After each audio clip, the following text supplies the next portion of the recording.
বন্যায় থমকে গেছে জনজীবন, পানিবন্দী 9 লাখের বেশি মানুষ। খাবার, বিশুদ্ধ পানির তীব্র সংকট। অনেক পানি জমানো আছে, না খায় না দাঁড়ে না খায়, ছোট ছোট বাচ্চারা নৌকা নিয়ে বেরিয়ে গেছে। বৃষ্টি করে গড়া ঢুকে গেছে, আবার এদিকে বৃষ্টি ঢুকে সব জিনিস বাইরে হয়ে গেছে। সোমবার থেকে উন্নতির আভাস। চট্টগ্রাম বোর্ডে 16 জুলাই পর্যন্ত এইচএসসি ও সমমান পরীক্ষা স্থগিত। যারা পরীক্ষার্থী রয়েছে তাদের যেন জীবনে বড় ধরনের যে বিপদ তার ভাবছিল সেখান থেকে বেরিয়ে আসতে পারে, সে কারণে পরীক্ষা বিলম্বিত করার মাধ্যমে বহুমুখী একটা পদক্ষেপ গ্রহণ করা হয়েছে। বানভাসীদের কাছে যাচ্ছে ত্রাণ সহায়তা, মাঠে সেনাবাহিনী। টানা বৃষ্টিতে বিপাকে রাজধানীর খেটে খাওয়া মানুষ। যাত্রী কম মামা, বৃষ্টিতে অনেক সমস্যা হয়। যাত্রী যা পাই সব সিএনজিতে চলে যায়, আমাদের কাছে কোনো যাত্রী আসে না। বৃষ্টিতে মানুষ যাইতে চাই না, আমরা ভিজতে মন চাই না ইয়ে করা। দেশের স্বাস্থ্যখাত জনমুখী করতে চায় সরকার। চিকিৎসা সেবা সহজলভ্য ও মানসম্মত করার আহ্বান প্রধানমন্ত্রীর। এটি একমাত্র সম্ভব হবে আপনাদের মানবিক অ্যাপ্রোচ এবং আপনাদের সঠিক সুষ্ঠু চিকিৎসা প্রদানের মাধ্যমে। দেশে ফিরলে কারাবরণ করতেই হবে শেখ হাসিনাকে, বলছেন আইনজীবীরা। সরকারকে প্রস্তুত থাকার পরামর্শ। সরকারকে ভেবে দেখতে হবে যে কোন ধরনের স্টেক আছে, তাকে আনলে তার বিপদ কি, তার লাইফ রিস্ক আছে কিনা। জিয়াউর রহমানই স্বাধীনতার ঘোষক, বললেন স্পিকার। ৭১-এর বিতর্কিতদের ক্ষমা চাওয়ার আহ্বান মুক্তিযুদ্ধ মন্ত্রীর। পিতৃহত্যার বদলা নেয়ার হুঁশিয়ারি ইরানের সর্বোচ্চ নেতার। বাবার চিরবিদায়ের পর মোজতবা খামেনির প্রথম বার্তা। স্বাগত নিউজ 24 সংবাদের সঙ্গে আমরা দুজন আছি, আমি জান্নাতুল সাদিয়া এবং আমি ফয়সাল মাহমুদ। দর্শক দেখছিলেন সুপার বোর্ড সংবাদ শিরোনামগুলো। বন্যার পানি শুধু মানুষের বাড়িঘর নয়, ডুবিয়েছে তাদের স্বপ্ন। কক্সবাজারের চকরিয়ায় টানা ভারী বর্ষণে 11টি ইউনিয়নের প্রায় 5 থেকে 6 লাখ মানুষ এখন পানিবন্দী। কারো ঘরে খাবার নেই, আবার কারো কাছে নেই বিশুদ্ধ পানি। নিজের ঘর থাকলে উপায় নেই সেখানে থাকার। 6 দিনের জলাবদ্ধতা থামিয়ে দিয়েছে জনজীবন। মেহেদী হাসান সুমনের ক্যামেরায় বিস্তারিত জানাচ্ছেন নাইম আল জিকো। সকালে ঘুম ভাঙে না পাখির ডাকে, ভাঙে চারপাশের অথই পানির শব্দে। যে উঠোনে শিশুদের দৌড়ঝাঁপ ছিল, সেখানে এখন ছোট ছোট ঢেউ। ঘরের ভেতর 1 হাঁটু পানি। হারুনুর রশিদ ভাইয়ের মতো এমন অবস্থায় দিন যাপন করছেন আতব্বর পাড়ার অন্তত 50টি পরিবার। যাদের সক্ষমতা ছিল তারা অন্যত্র চলে গেছেন, আর যাদের সক্ষমতা নেই নিরুপায় হয়ে এই 1 হাঁটু পানির নিচেই বসবাস করছেন। যে ঘরে সন্ধ্যায় জ্বলত সংসারে আলো, সেখানে আজ হাঁটু সমান পানি। চকরিয়ার হাজারো পরিবারের কাছে প্রতিটি দিনই এখন দীর্ঘ অনিশ্চিত অপেক্ষার। আশ্রম পর্যন্ত আমাদের আশেপাশে বা কোনো প্রশাসনের লোক বা কিংবা কোনো পৌরসভার লোকজন আমাদের দেখতে আসেনি। ঘরগুলো দাঁড়িয়ে আছে, কিন্তু ঘরে নেই জীবনের উষ্ণতা। বিছানা, আসবাব, চাল ডাল, কাপড়, রান্নাঘর, টয়লেট সহ সবকিছু পানিতে তলিয়ে গেছে। অনেকেই বাধ্য হয়ে আশ্রয় নিয়েছেন স্বজনদের বাড়িতে। রাস্তার প্রাণীদেরও আশ্রয়স্থল শুকনো ঘর। আর যারা যেতে পারেননি তারা পানির মাঝেই কাটাচ্ছেন প্রতিটি দিন, প্রতিটি রাত। মানে কি বাবুর সুস্থ হবে, মানে কি চিকিৎসা করতে পারতেছে না, আমরা কিছু করতে পারতেছি না, কাপড় করতে পারতেছি না। এখানে হস্তবিষ্ট করি মানুষের কাতাহানি বাড়িয়ে বাড়িয়ে কাতাহানি সিলাই সিলাই চলি।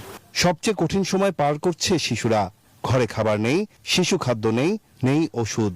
ক্ষুধার কান্না আর অসহায় বাবা মার নীরব চোখ এই জনপদের সবচেয়ে বড় আর্তনাদ। চুলায় আগুন জ্বালাতে পারতেছি না, ইনকাম মানে করতে পারতেছি না আর কি। অনেক পানি জমানো আছে, না খায় না দাঁড়ে না খায়, ছোট ছোট বাচ্চারা নৌকা নিয়ে বেরিয়ে গেছে। চকরিয়া ইউনিয়নের ছিকলঘাট, আতব্বর পাড়া, বড়ইতলি সহ এলাকায় চোখ যতদূর যায় শুধু পানি আর পানি। মসজিদের বারান্দা, স্কুলের শ্রেণীকক্ষ, বাজারের দোকান সবকিছু পানির নিচে।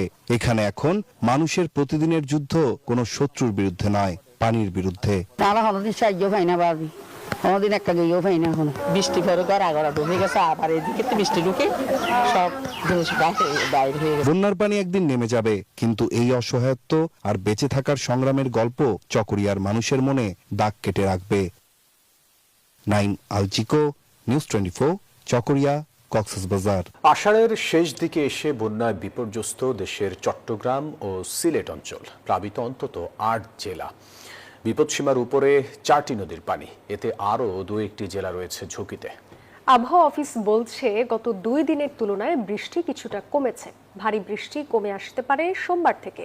এদিকে উত্তরাঞ্চলে তিস্তা নদীর পানিও আগামী 2 দিনের মধ্যে বিপদসীমা অতিক্রম করার ঝুঁকি রয়েছে। বর্ষাকালের মাঝামাঝি ভারী বৃষ্টি হলেই ডুবে থাকে চট্টগ্রাম নগরী। এবারও তাই ডুবেছে রাস্তাঘাট, পানি ঢুকেছে বসতঘর, শিক্ষা প্রতিষ্ঠান সহ চারদিকেই চরম বিপাকে বন্দরনগরীর বাসিন্দারা। বিপর্যস্ত পর্যটনের শহর কক্সবাজারের বিস্তীর্ণ অঞ্চল। ঢাকার সঙ্গে রেল চলাচল বন্ধ কয়েকদিন ধরে। পানির তোরে ঘটছে প্রাণহানি। বান্দরবানেও একই চিত্র। হঠাৎ দুর্বিপাক রাঙামাটিতেও। আবহাওয়া অফিস বলছে রয়েছে পরিস্থিতির উন্নতি হওয়ার আভাস।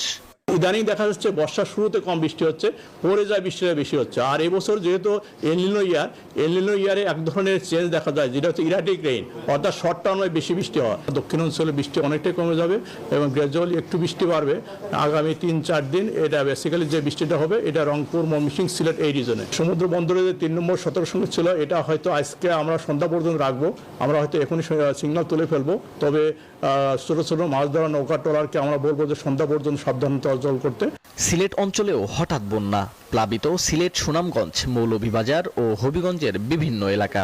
এই অঞ্চলে কুশিয়ারা নদী এবং মনু ও খোয়াই নদের পানি বইছে বিপদসীমার উপর দিয়ে। এদিকে বান্দরবানে বিপদসীমার উপরে রয়েছে সাঙ্গু নদের পানি। অন্যদিকে উত্তরাঞ্চলে তিস্তার পানিও চোখ রাঙাচ্ছে।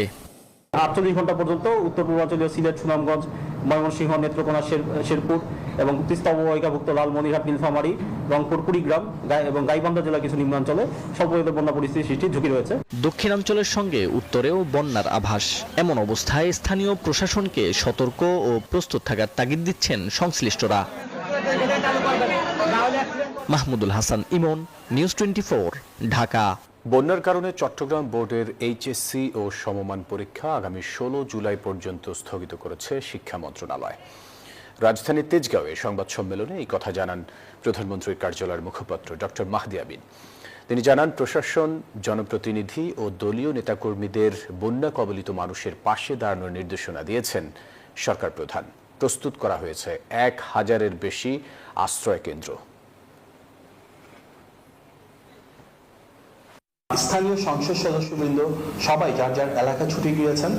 বিশেষভাবে চট্টগ্রাম বিভাগের প্রতিটি স্থানে স্থানীয় সংসদ সদস্য এবং রাজনৈতিক নেতৃবৃন্দ কাঁধে কাঁধ মিলিয়ে একদম তৃণমূলে গিয়ে কাজ করার চেষ্টা করছেন। ইতিমধ্যে মাননীয় প্রধানমন্ত্রী, যেহেতু তিনি বাংলাদেশ জাতীয়তাবাদী দল বিএনপির চেয়ারম্যান, স্বাভাবিকভাবে তিনি তার পুরো দলকেও কিন্তু ইতিমধ্যে আহ্বান জানিয়েছেন যেন সাধারণ মানুষের সাথে থেকে ত্রাণ কর্মকাণ্ডে সম্পৃক্ত হন, উদ্ধার কর্মকাণ্ডে নিজেদেরকে নিয়োজিত করেন। বন্যার কারণে বন্ধ হওয়া পরীক্ষাগুলো বিকল্প প্রশ্নপত্রের সেটে নেওয়া হবে। সাভারে এক আলোচনা সভায় একথা জানান শিক্ষা ও প্রাথমিক গণশিক্ষা মন্ত্রী ডক্টর এহসানুল হক মিলন। হয়েছে যেখানে আমাদের লোকাল প্রশাসন পরীক্ষা নিতে পারছে না, তারা সেইভাবে তাৎক্ষণিকভাবে আমাদেরকে জানাচ্ছে এবং তাৎক্ষণিকভাবে আমরা সেই এলাকায় পরীক্ষা বন্ধ করে দিচ্ছি এবং পরবর্তীতে অবশ্যই নিতে হবে। দেশের স্বাস্থ্য খাতকে আরও জনমুখী ও আধুনিক করতে চায় সরকার, এমনটি বলেছেন প্রধানমন্ত্রী তারেক রহমান। শনিবার ঢাকা মেডিকেল কলেজের প্রতিষ্ঠাবার্ষিকীর আয়োজনে যোগ দেন তিনি। বলেন, চিকিৎসা সেবা হতে হবে সবার জন্য সহজলভ্য, মানসম্মত ও মানবিক। বিশেষজ্ঞ চিকিৎসকদের প্রান্তিক পর্যায়ে সেবা দেওয়ার আহ্বানও জানান সরকার প্রধান। ঢাকা মেডিকেল কলেজের ইতিহাস শুধু চিকিৎসা শিক্ষার নয়, বরং বাংলাদেশের জাতীয় ইতিহাসের এক অবিচ্ছেদ্য অংশ। এই মেডিকেল কলেজের 81তম বছরে প্রতিষ্ঠা বার্ষিকীতে সস্ত্রীক হাজির হন প্রধানমন্ত্রী তারেক রহমান। ওনারা বিবেচনা করে সিদ্ধান্ত আলোচনায় চিকিৎসকদের প্রতি রোগীর সেবায় মেডিকেল এথিক্স বাস্তবায়নের আহ্বান জানান স্বাস্থ্যমন্ত্রী। এই মানুষগুলিকে ভালোবাসতে হবে, এই রোগীগুলিকে, এই রোগীগুলির সাথে শুধু ওষুধ নয়, তার সাথে সুন্দর আচরণ দিতে হবে। বিশেষ অতিথির বক্তব্যে ডক্টর জুবাইদা রহমান বলেন, গবেষণা চিকিৎসায় উৎকর্ষের শীর্ষে যাবার চেষ্টা করতে হবে ঢাকা মেডিকেল কলেজকে। এটি হবে নতুন উদ্ভাবন, আন্তর্জাতিক সহযোগিতা, গবেষণায় উৎকর্ষ এবং মানবিক নেতৃত্বের এক নতুন অধ্যায়। প্রধানমন্ত্রী বলেন, সেপ্টেম্বরে 200 শয্যা বিশিষ্ট 5টি শিশু হাসপাতাল চালু করতে যাচ্ছে সরকার। সারা বাংলাদেশে 5টা শিশু হাসপাতাল, এগুলো বিল্ডিংগুলা তৈরি হয়েছিল বহু বছর যাবত পড়ে আছে বিল্ডিংগুলা, আমরা এগুলাকে দ্রুত চালু করার ব্যবস্থা করছি। প্রধানমন্ত্রী বিশেষজ্ঞ চিকিৎসকদের প্রান্তিক পর্যায়ে সেবা দেওয়ার আহ্বান জানান।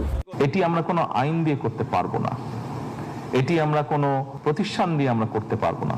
এটি একমাত্র সম্ভব হবে আপনাদের মানবিক অ্যাপ্রোচ এবং আপনাদের সঠিক সুষ্ঠু চিকিৎসা প্রদানের মাধ্যমে। অনুষ্ঠানে প্রবেশের পূর্বে বেলুন পায়রা উড়িয়ে প্রতিষ্ঠা বার্ষিকী উদ্বোধন করেন প্রধানমন্ত্রী। মারুফা রহমান, নিউজ 24, ঢাকা। দেশে ফিরলে শেখ হাসিনাকে কারাবরণ করতেই হবে, তার ভাগ্য নির্ধারিত হবে উচ্চ আদালতের আপিল বিভাগে, এমন মত আইনজীবীদের। এদিকে বিশ্লেষকরা বলছেন, সাবেক এই প্রধানমন্ত্রীকে দেশে ফেরাতে সরকারের সদিচ্ছা এবং প্রস্তুত থাকাও জরুরি। বিস্তারিত জানাচ্ছেন শাহ আলী জয়। 24 আগস্টে ক্ষমতাচ্যুত হয়ে ভারতে আশ্রয় নেন সাবেক প্রধানমন্ত্রী শেখ হাসিনা। পরে গুম, খুন এবং ক্ষমতার অপব্যবহারের অভিযোগে আসামি হন কয়েকশো মামলার। হত্যা মামলায় তাকে মৃত্যুদণ্ড দিয়েছে আন্তর্জাতিক অপরাধ ট্রাইব্যুনাল। এসব মাথায় নিয়েই দেশে ফিরবেন শেখ হাসিনা। সামাজিক মাধ্যমে বিভিন্ন সময়ে তার এমন বক্তব্য শোনা গেছে। শুক্রবার রয়টার্সকে দেয়া সাক্ষাৎকারে তিনি জানান, দেশে ফিরবেন ডিসেম্বরের মধ্যেই। তিনি ফিরে এলেই কি তার ফাঁসির রায় কার্যকর হবে, নাকি তিনি আইনি লড়াইয়ের সুযোগ পাবেন? আইনি প্রক্রিয়াটাই বাকি। এসব নিয়ে তুমুল আলোচনা রাজনৈতিক মহলে। যেটা নাহিদরা বলে যে আসা মাত্রই ফাঁসি, এটা তো বাচ্চা ছেলের মতো কথা আর কি। উনি নিশ্চয়ই যদি আসেন, যদি বিচারের সম্মুখীন হন, উনি ফাঁসির বিরুদ্ধে আপিল করবেন, তো এটা কোনো সন্দেহ নাই। এয়ারপোর্ট থেকে গ্রেপ্তার হবেন, কারাগারে যাবেন, একদম প্লেন অ্যান্ড সিম্পল। কারাগারে গিয়ে উনি আইনজীবী নিয়োগ করবেন। যেহেতু ডিলে হয়েছে অ্যাপিলের, একটি কন্ডেনেশন অফ ডিলের অ্যাপ্লিকেশন করবেন, যেটি চেম্বার জাজ হয়ে হয়তো ফুল কোর্টে যাবে। ওই ডিলেটা অ্যাকসেপ্ট হলে ওনার মূল আপিলটা আপিল হিসাবে তখন ট্রিট হবে এবং সেই অ্যাপিলে ওনার ফেট নির্ধারিত হবে। দেশে ফিরতে চাইলে তার ভ্রমণ নথি নবায়ন কে করবে, অথবা বিচারকালীন তার নিরাপত্তা নিশ্চিত হবে কিভাবে? এই বিষয়ে সরকারের যথেষ্ট প্রস্তুতি থাকা উচিত মনে করছেন বিশ্লেষকরা। সরকারকে ভেবে দেখতে হবে যে কোন ধরনের স্টেক আছে, তাকে আনলে তার বিপদ কি, তার লাইফ রিস্ক আছে কিনা।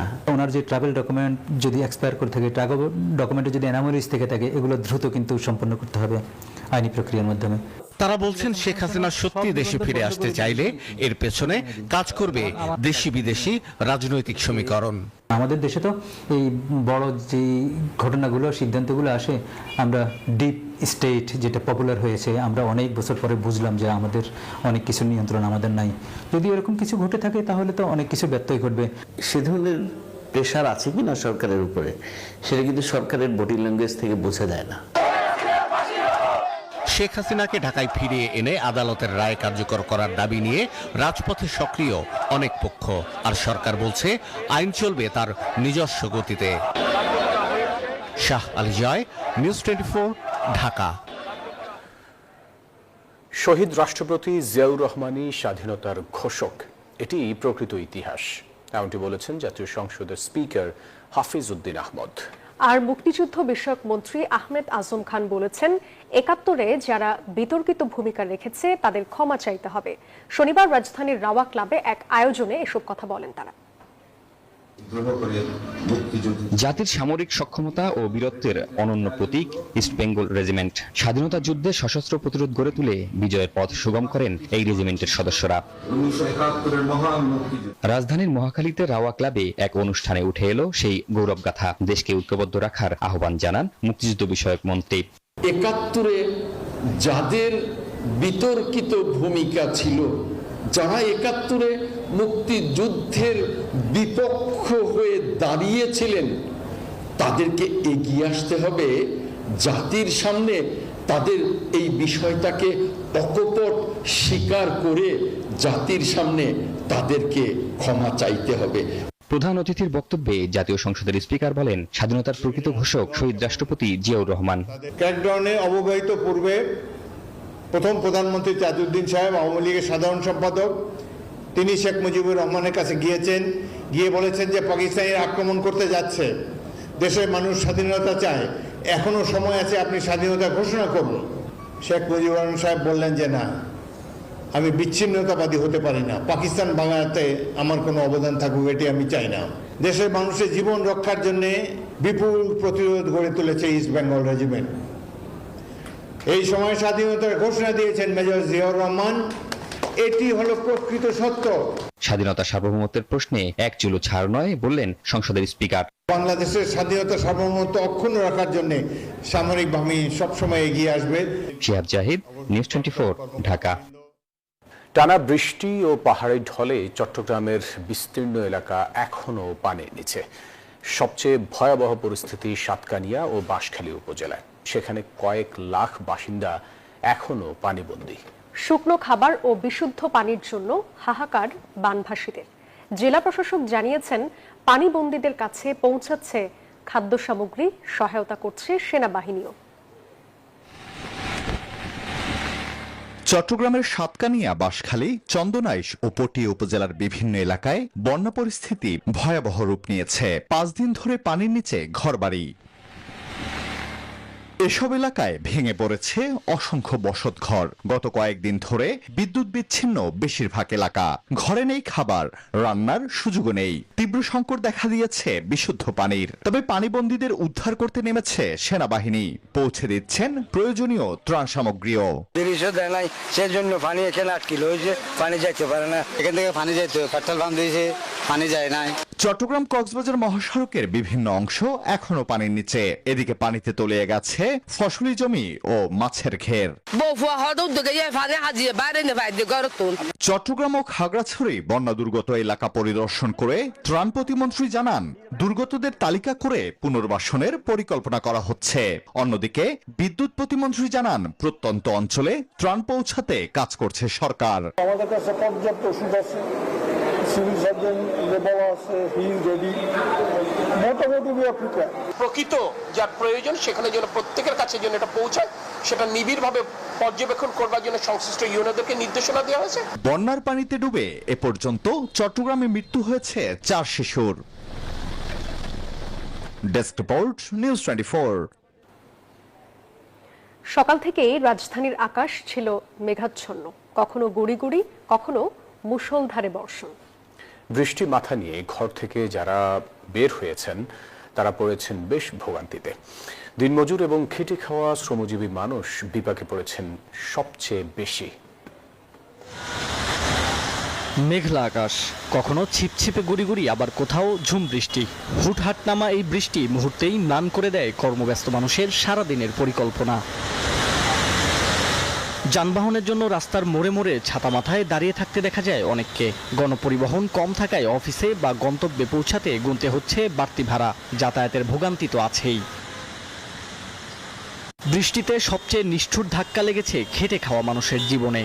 রাইড শেয়ারিং, দিনমজুর, রিক্সা চালক ও ফুটপাতের হকারদের রুটি রুজির চাকা থমকে গেছে।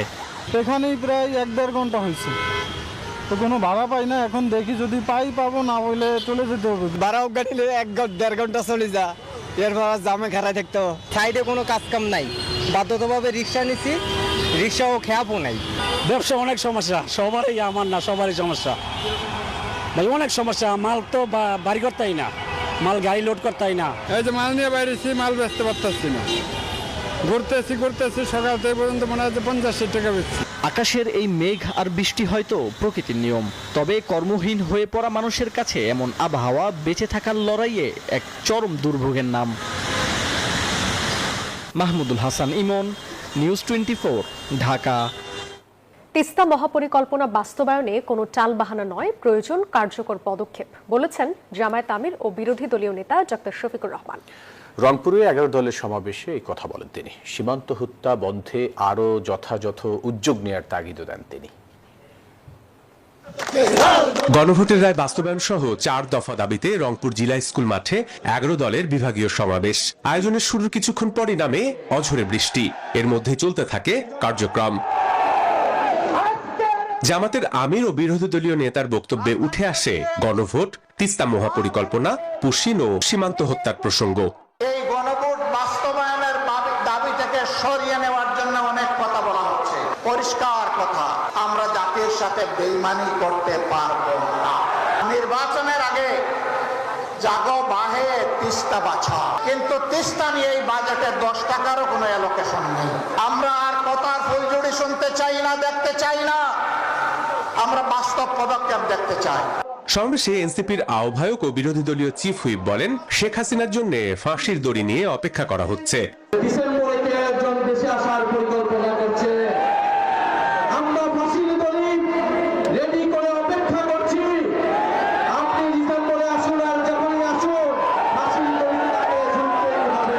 চার দফা দাবি নিয়ে কোনো টালবাহানা চলবে না, হুঁশিয়ারি জানান 11 দলের নেতারা। Desk report, news 24। এবার আন্তর্জাতিক সংবাদ। বাবার রক্তের প্রতিশোধ নেয়ার অঙ্গীকার করেছেন ইরানের সর্বোচ্চ নেতা মুজতবা খামেনি। আয়াতুল্লাহ আলী খামেনির শেষকৃত্যের পর প্রথমবারের মতো দেয়া বার্তায় তিনি আরও বলেন, এই নিষ্পাপ রক্তের প্রতিশোধ নেওয়া হবে। জানান, এটি তাদের জাতির একমাত্র আকাঙ্ক্ষা। এ সময় বাবার শেষকৃত্যে অংশ নেওয়া লাখ লাখ মানুষের প্রতি কৃতজ্ঞতা প্রকাশ করেন মুজতবা খামেনি। গত ফেব্রুয়ারির শেষ দিকে যুদ্ধের প্রথম দিনই যুক্তরাষ্ট্র ও ইসরায়েলের হামলায় প্রাণ হারান আয়াতুল্লাহ আলী খামেনি।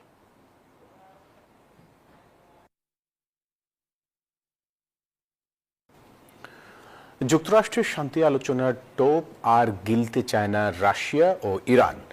যুদ্ধের ময়দানে এখন আরও শক্তি দেখানোর ছক কষছে দেশ দুটি, কারণ দফায় দফায় আলোচনার ফল শূন্য। কিছু কিছু সমঝোতা হচ্ছে, আবার তা হুড়মুড়িয়ে ভেঙেও পড়ছে। এমন অবস্থায় প্রশ্ন উঠছে, রণক্ষেত্রে মার্কিন বিরোধী শক্তি কতটা শক্ত ভিতের উপর দাঁড়িয়ে আছে এখন? বিস্তারিত ডেস্ক রিপোর্টে।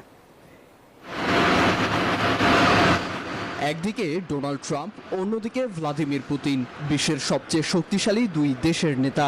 ইউক্রেন যুদ্ধ শান্ত করতে গত আগস্টে যুক্তরাষ্ট্রের আলাস্কায় বসেন তারা। ইতিবাচক আলোচনার বুলি আওড়ান, তবে ফলাফল শূন্য। আলাপের দরজা এখনো একটু খোলা, তবে কার্যত তা বন্ধই। চলমান অশান্ত ভূখণ্ডের আরেকটি ইরান। এখানেও প্রচ্ছন্ন যুদ্ধে লিপ্ত দুই পরাশক্তি, ইরান রাশিয়ার দিকে আর ইসরায়েলের সঙ্গী যুক্তরাষ্ট্র। এই সংঘাত থামাতেও মাতোয়ারা মার্কিন প্রেসিডেন্ট ট্রাম্প। সবশেষ সুইজারল্যান্ডের জেনেভায় যুক্তরাষ্ট্রের সঙ্গে বিবাদ মেটানোর সমঝোতা হয় ইরানের, কিন্তু খুব বেশি দিন টিকল না সেই বোঝাপড়া। ফের যুদ্ধে লিপ্ত দুই পক্ষ। আলোচনার এমন সব ঘেরা টোপের মাঝে ইরানের মতো ইউক্রেনেও চলছে সংঘাত। 4 বছর ধরে সংঘর্ষে প্রাণহানিও ব্যাপক। এমন পরিস্থিতিতে শক্তি প্রদর্শন আরো বাড়ানোর ছক কষছে রাশিয়া। মস্কো মনে করছে এটাই এখন হতে পারে তাদের কার্যকর কৌশলী অবস্থান। রাশিয়ার বিরুদ্ধে থাকা ইরানও শান্তি আলোচনায় আশাবাদী হতে পারছে না। তেহরানের স্পষ্ট অবস্থান, মার্কিনীদের কোনো হম্বিতম্বি আর সহ্য করা হবে না। এখন থেকে ইরানের কোনো অবকাঠামোতে আক্রমণ হলে ইসরায়েলও হামলা করা হবে। রাশিয়ার প্রেসিডেন্ট ভ্লাদিমির পুতিন বরাবরই বলে চলেছেন, সামরিক লক্ষ্য অর্জন না হওয়া পর্যন্ত যুদ্ধ থামবে না। সব মিলিয়ে সমীকরণটা দাঁড়ায়, যুদ্ধের ময়দানে এখনো সুবিধাজনক অবস্থানেই আছে রাশিয়া আর ইরান। নীরব দাস, নিউজ 24। আর এই ছিল নিউজ 24 সংবাদে। এতক্ষণ সাথে থাকার জন্য ধন্যবাদ সবাইকে।